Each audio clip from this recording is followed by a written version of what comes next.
Hey everybody, and welcome back to another review of Married at First Sight. This is going to be season 13, episode 7. Title of the episode is Home, Not Alone. As always, it's your boy James, the Big Eye himself. This episode was a little more interesting than the previous ones because they're back home. They're not on, honeymoon doing nothing. I think it's starting to look more and more like none of these couples are going to make it. And probably, none of them are going to make it. And it's going to get ugly for all 5 of them.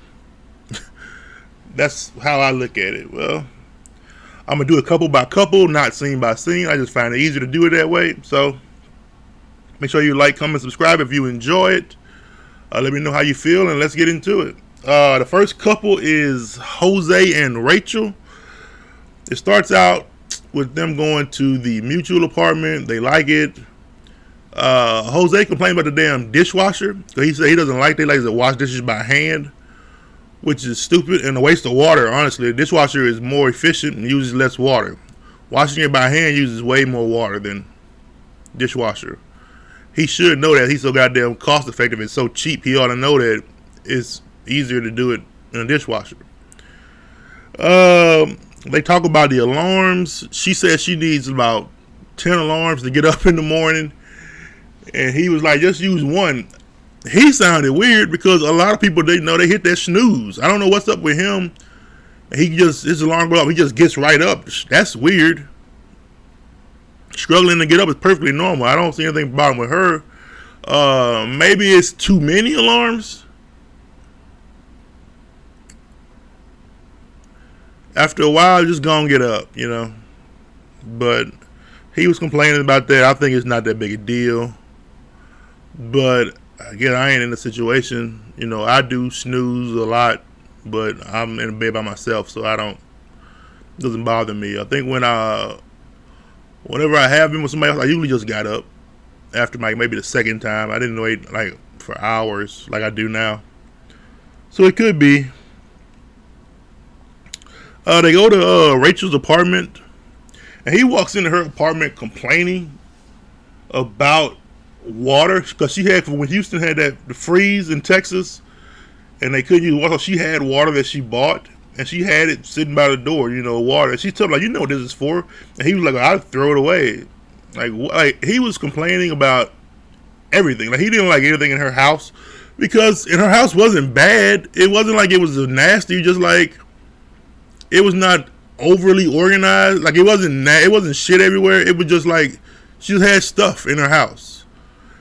And his house, in contraction, that had nothing in it. And his house was beautiful. It was big and nice, but it wasn't lived in. I guess it wasn't a lot of stuff in it. It was like a man house. Nothing on the walls. Everything was dark colors. There was no bright colors in his house, except his fucking board, but we'll get to that later. And she said that, she likes to go on trips. She likes to travel. And she had a jar of pencils and pens that she gets whenever she travels, like her souvenir. She keeps them. And he got pissed at her for having a jar of pens. Like, I didn't understand that at all. She had like a cup with all the pens and pencils in it. And he was like, oh my God, what is that? I'm like, okay, you're just trying to find shit to complain about. Now she can't have fucking pencils? Fuck Jose, that guy's weird. I've been saying that. There's something off about him. And she had a globe, which I thought was neat, where she had the name of all these places in this globe.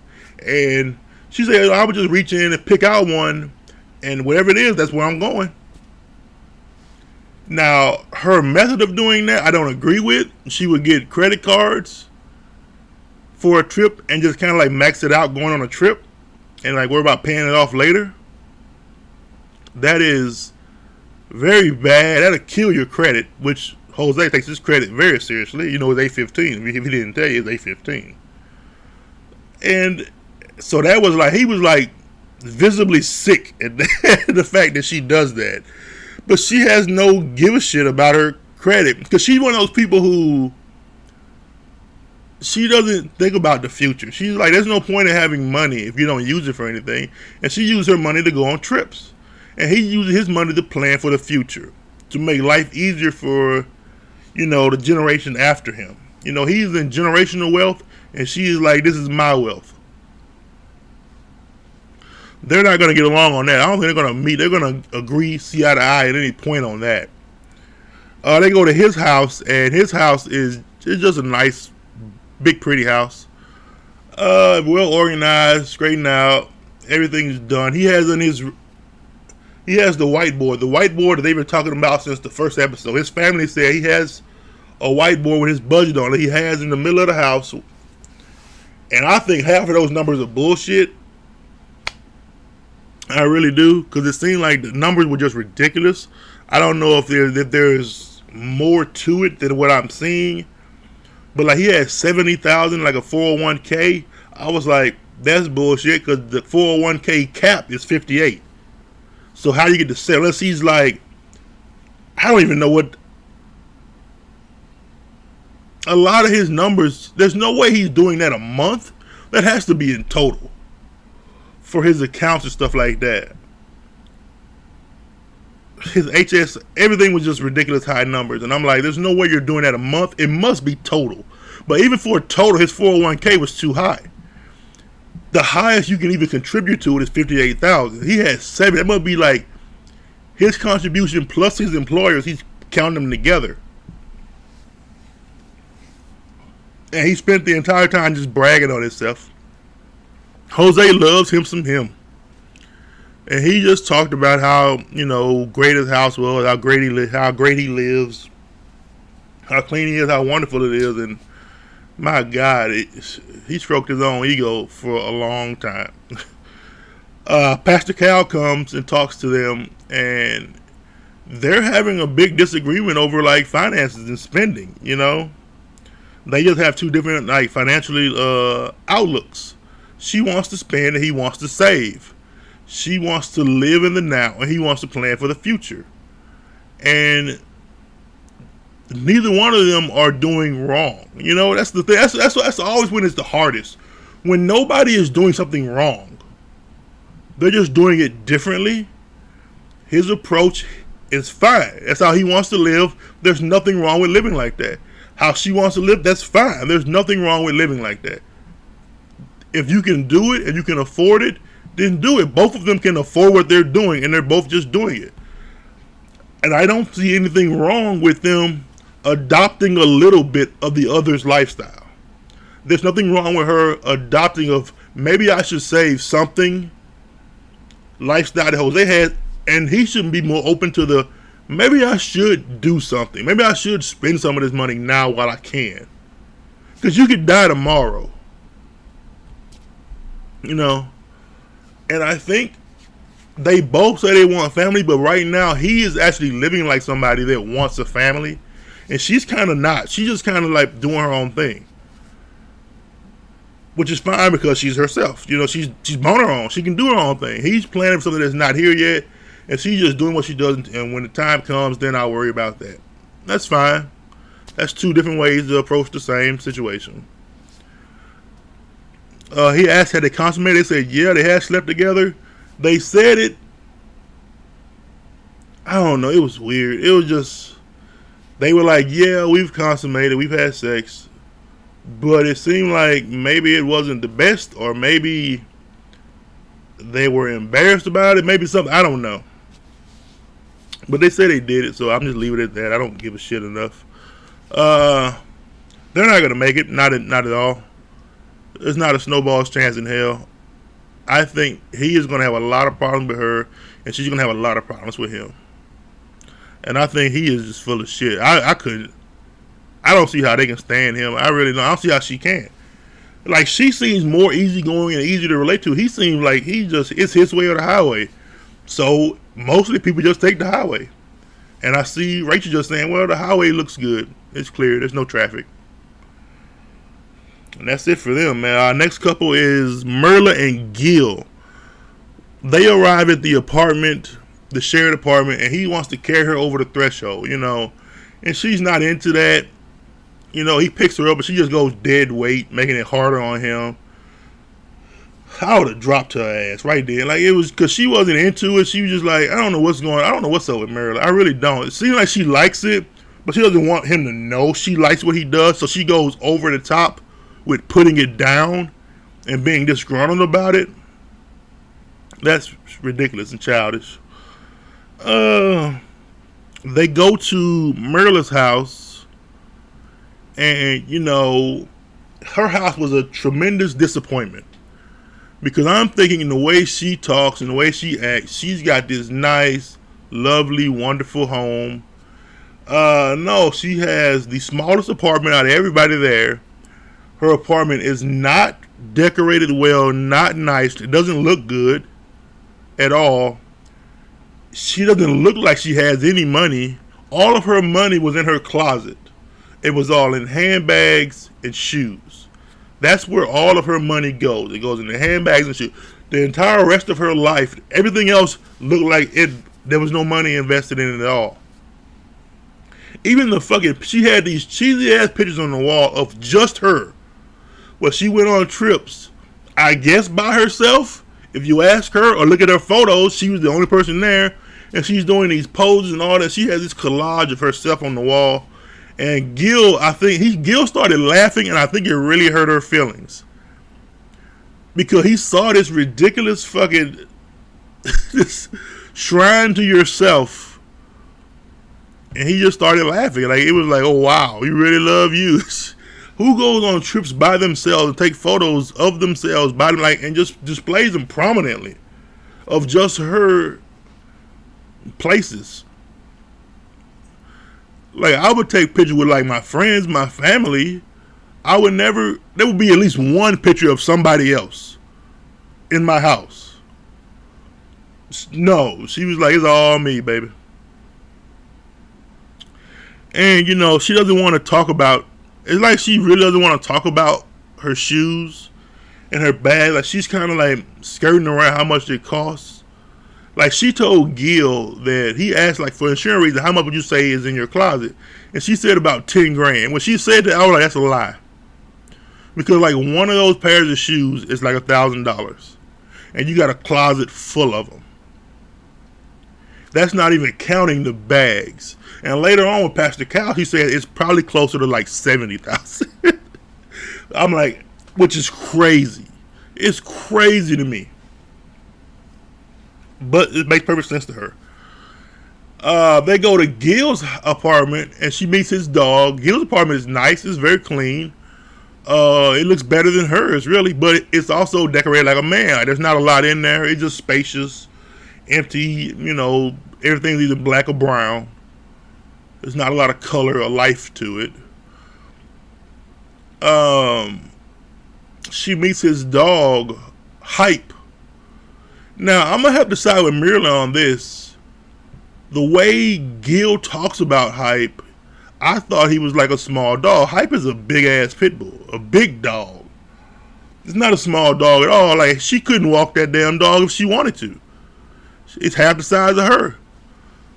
And, he said, Hype gets a bath once a week. He was very nice. He wasn't like a energetic. He wasn't jumping on stuff. Wasn't really licking anything. It was just like a big lazy dog. Is all Hype was. Gil was more energy and more excited than the dog was. So that was good. Merle doesn't hate dogs. She's just like, I'm not a dog person.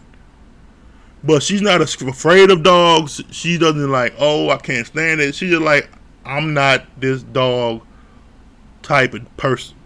Which is her prerogative. It is understandable. I think everybody had dogs except Johnny and Bao and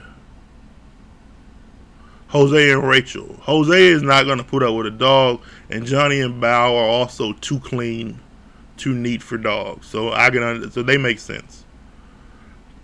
And Merla was just, she was like, no, I'm not fucking with dogs. She's just like, I'm not a dog person. She has, like, that's fine. And, they talked about intimacy where, Gil kissed the dog. And she was like, you kissed the dog? He was like, well, shit, you don't want to kiss me? So, yeah, I kissed the dog. Yep. He got her on that because she couldn't say shit. Like, yeah. Pastor Cal, I talked to him, and he's like, what's going on. They talk about finances, about her spending. And it's just like, her spending isn't a problem if she was single. El Pastor Cal says if a single, it's fine. That's what you want to do, that's fine. But, you're married now.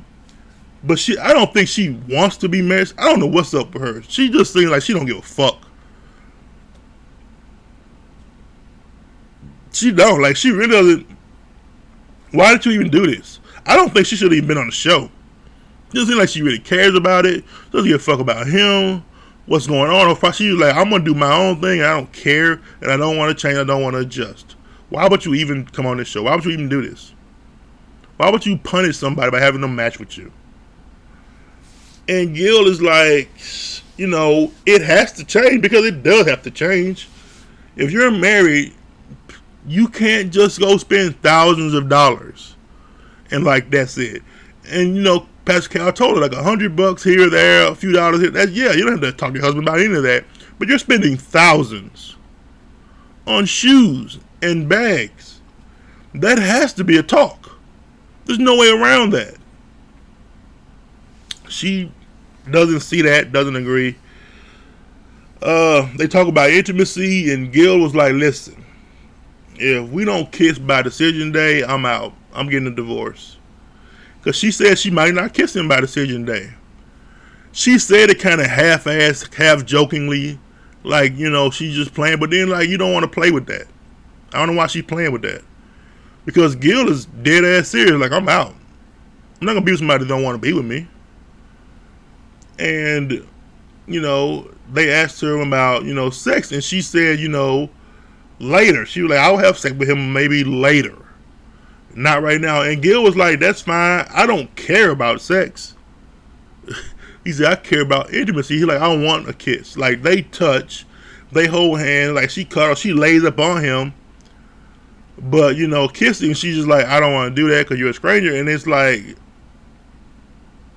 I don't get it. I mean, sure, fine, but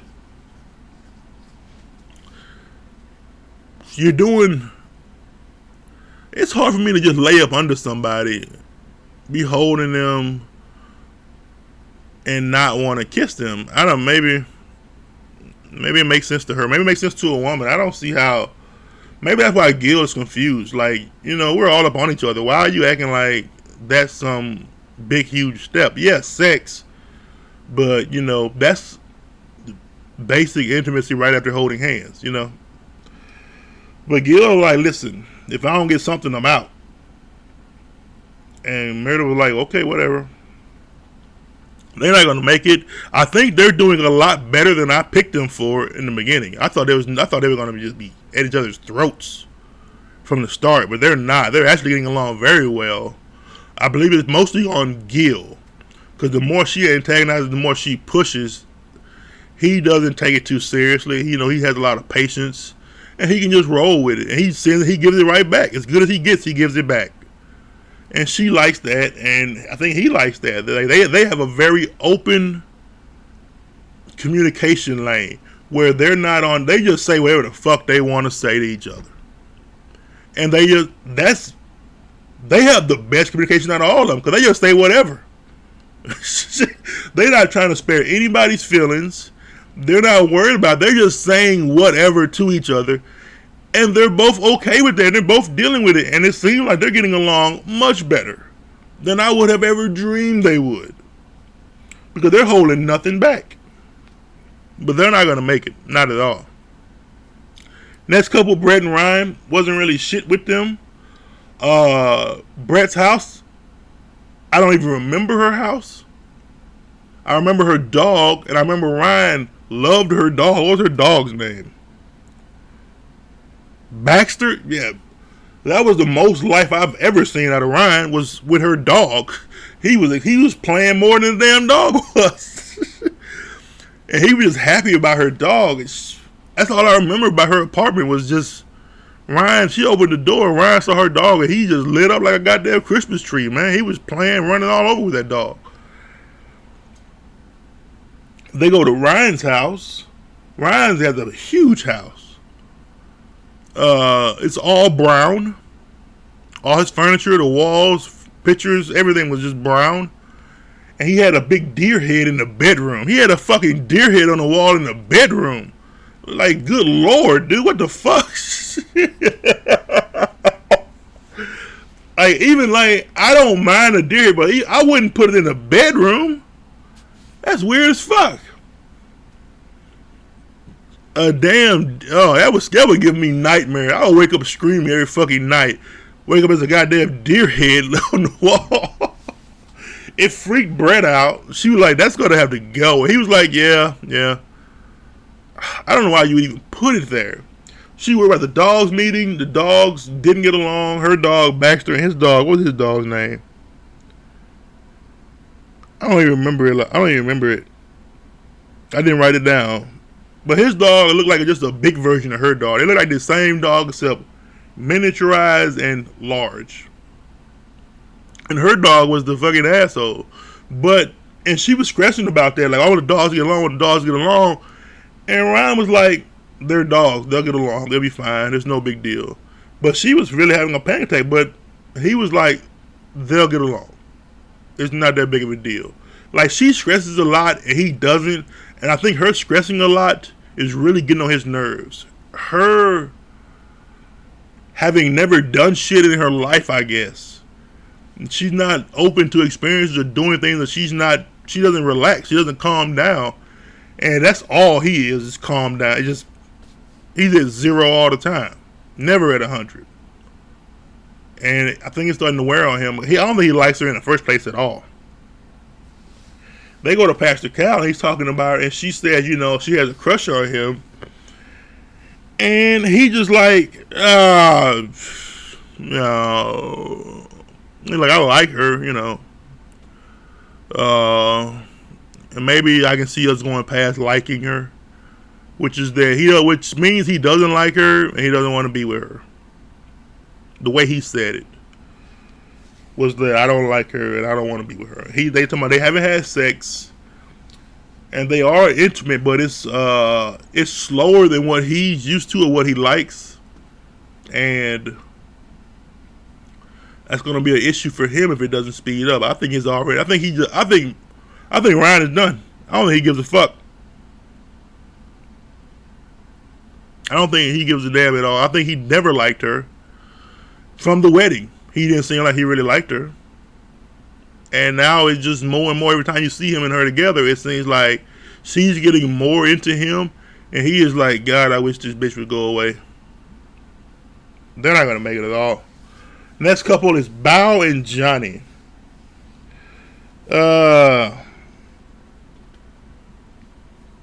They're doomed. And it's not because of Bao, surprisingly. It's because of Johnny. Johnny is an asshole. He's a full-blown asshole. And he showed his whole ass this episode. First of all, he was an ass because he recorded her sleeping. He recorded her snoring on the plane. And she's already said she's insecure about it. Why would you record her snoring and be laughing about it? And then he's mad at her because of her, I guess she acts like a kid. Child, like she all giddy and squealing, like, ooh, the baby talking stuff. And he says, hey, that's not attractive. I don't like it. That's fine, but that's your problem. That's not her problem. You like the snoring. The snoring is your problem, Johnny. It's not hers. She's asleep. You figure it the fuck out. And, they go to her house, her apartment, and it's nice, it's neat, it's clean, which was a relief to Johnny. I guess Johnny thought she lived like a hog or something. Like, no, she's just as clean, as neat as you. She doesn't shower all the time.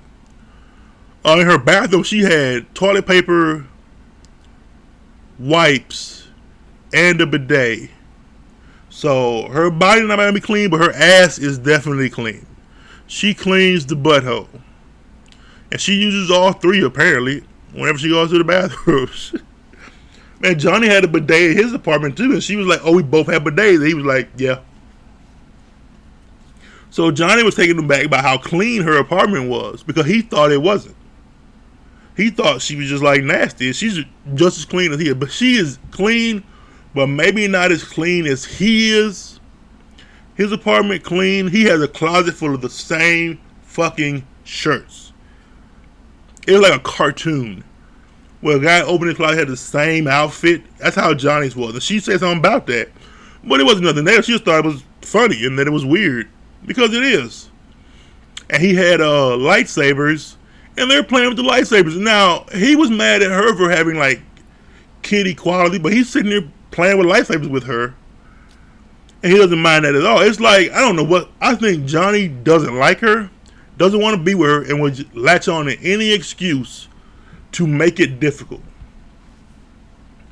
Because when they go back to the shared apartment and Bao was like, yeah, I'm not showering. And Johnny was like, yeah, I'm not staying here. I'm finna go home for 2 days because I need to unwind. It's been real stressful. It's been hard. And they've done nothing stressful. They've done nothing hard. This is what I didn't know. Because it came on after, the unfiltered. Johnny says he left not because of the showering thing, because they had an argument about when they got to the apartment. She was like squealing and giddy, like, oh, I like this. And he had a problem with that.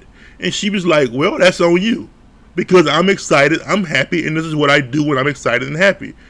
But he wants her, I don't know, he didn't like that. He thought it was like, it's a turn off. Johnny wants a hoe. Johnny wants a freak nasty bitch. And Bao isn't that, and it's bothering him. Because he wants to get married to have something to just lay up on all day long or whatever. And I think they're not going to make it at all because of that. Because Pastor Cal told him, like, this is your shit. Bao's not doing anything wrong. Everything she's doing is natural to her. It's perfectly natural. Your problems, buddy, they're your problems. Johnny is latching on to anything he can to complain about. And on the reverse, Bao is not complaining at all about Johnny. And she could, but she's optimistic. She's hopeful. She wants this to work. And she's letting him know, I like you. I want to be with you. I want this to work. And Johnny is not doing that.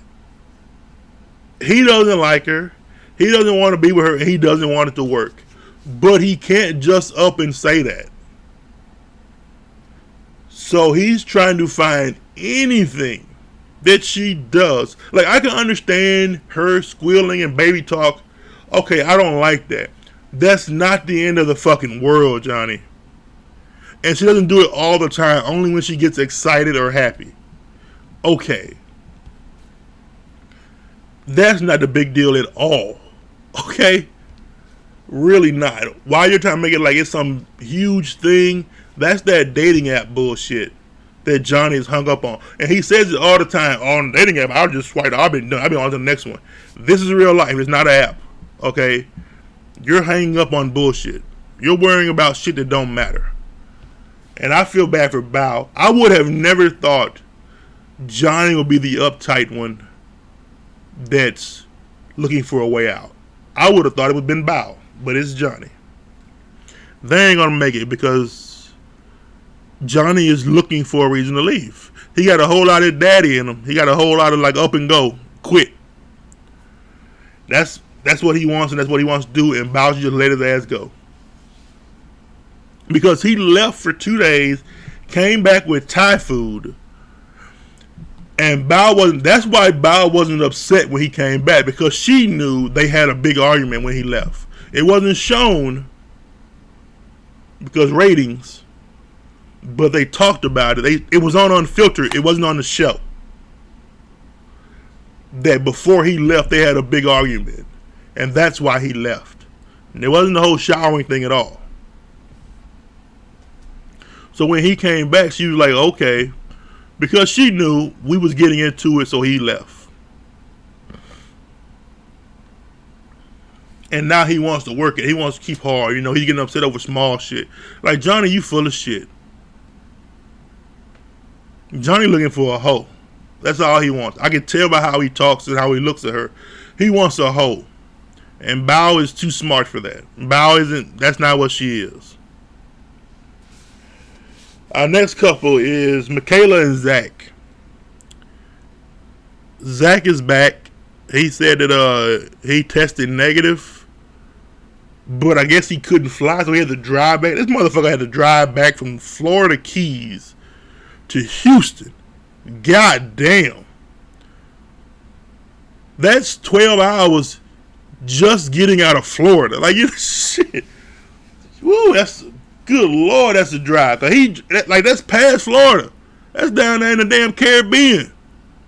And he had to drive all the way to Houston.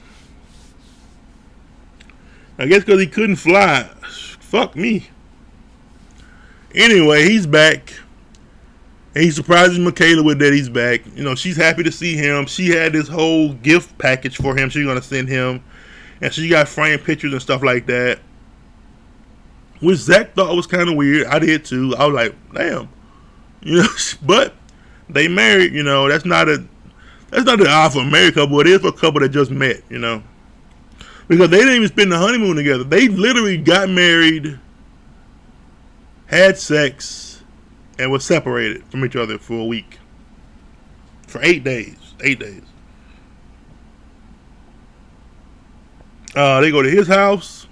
Nothing. Meet his dog. Go to her house. Nothing. Their dogs get along just fine. No problem. What was it? Their dog name was Bella. And what is that? Nova? Some shit like that. They get along just fine. Everybody got dogs. Everybody loves dogs. That's nothing. They don't even talk about their houses and apartments and all that shit anymore. What happens is they move into a shared apartment together. They have a huge fucking blow up. And they're both wrong, but they're not both wrong. Only Michaela is wrong. And I know that only Michaela is wrong, again, because of the unfiltered.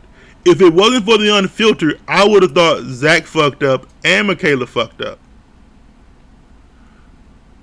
What happens is, Zach said he's going to put the dog to sleep. They're in a new place. The dog's not comfortable. The dog's kind of antsy. He's like, you know what?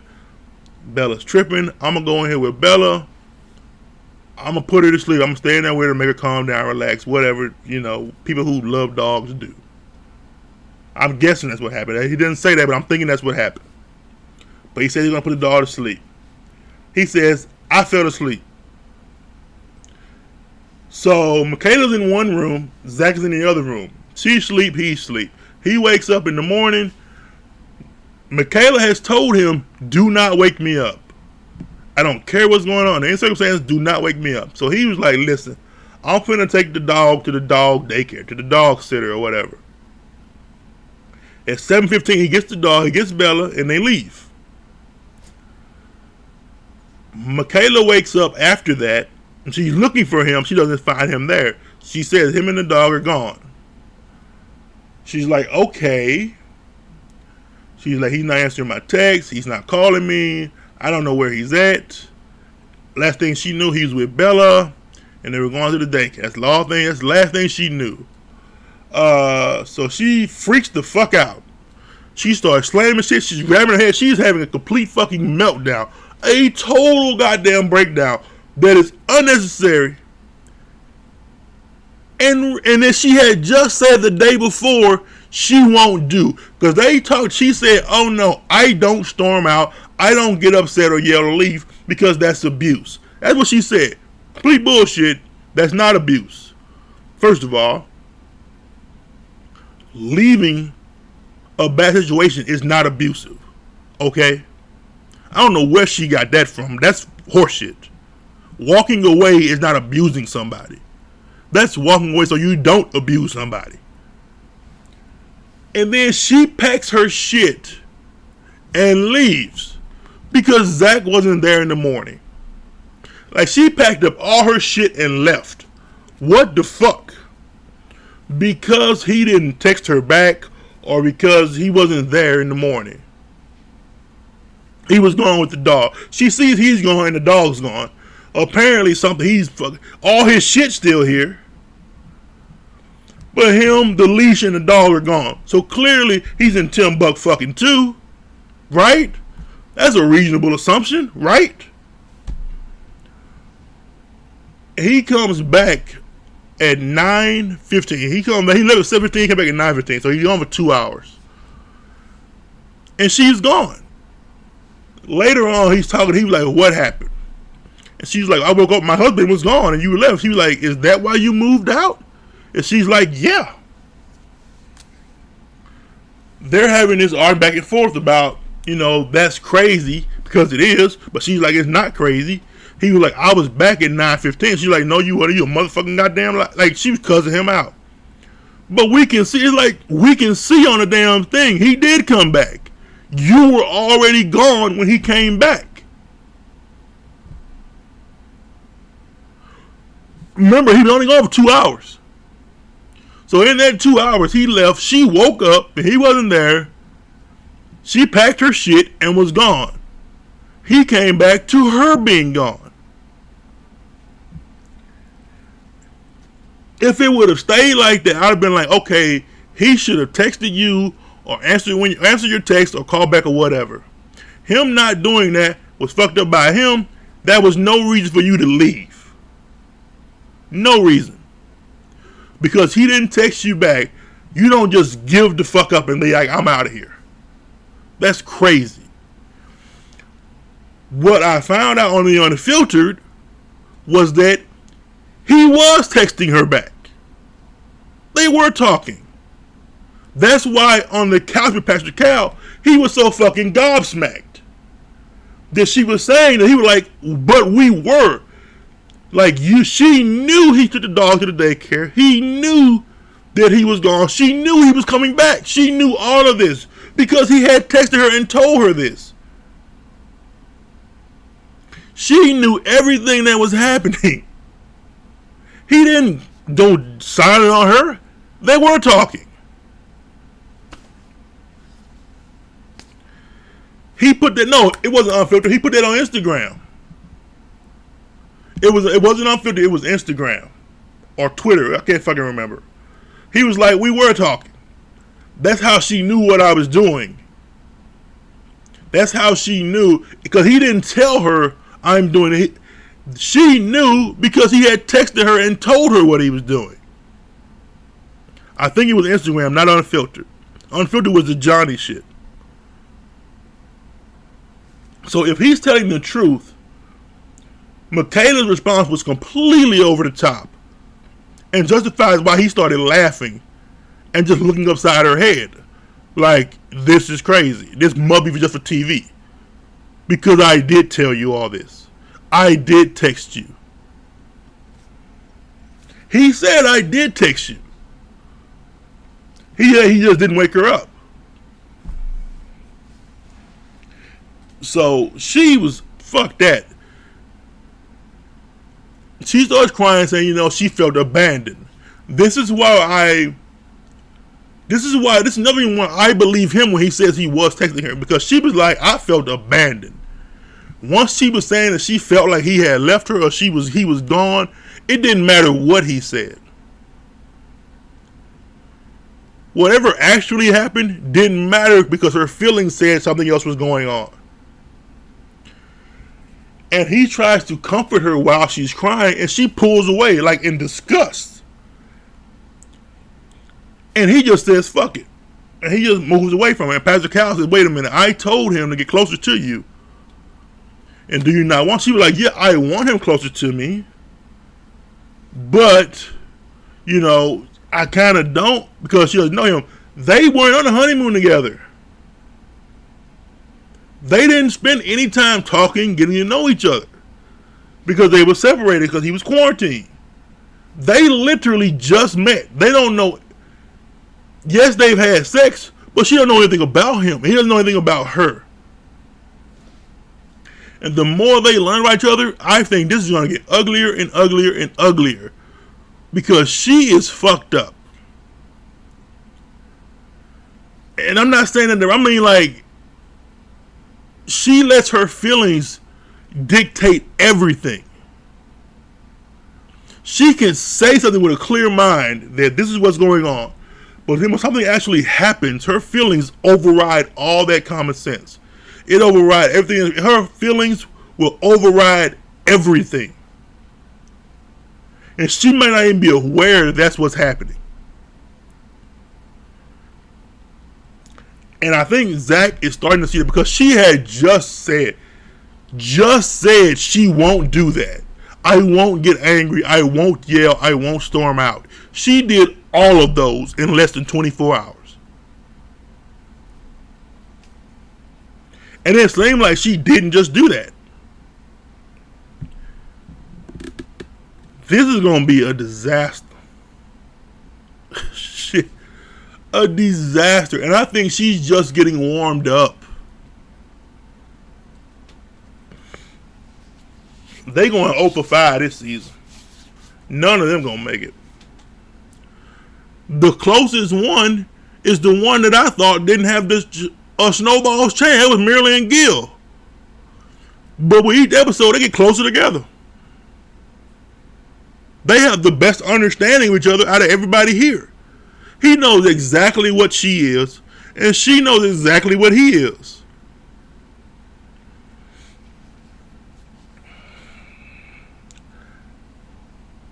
Make sure you like, comment, subscribe.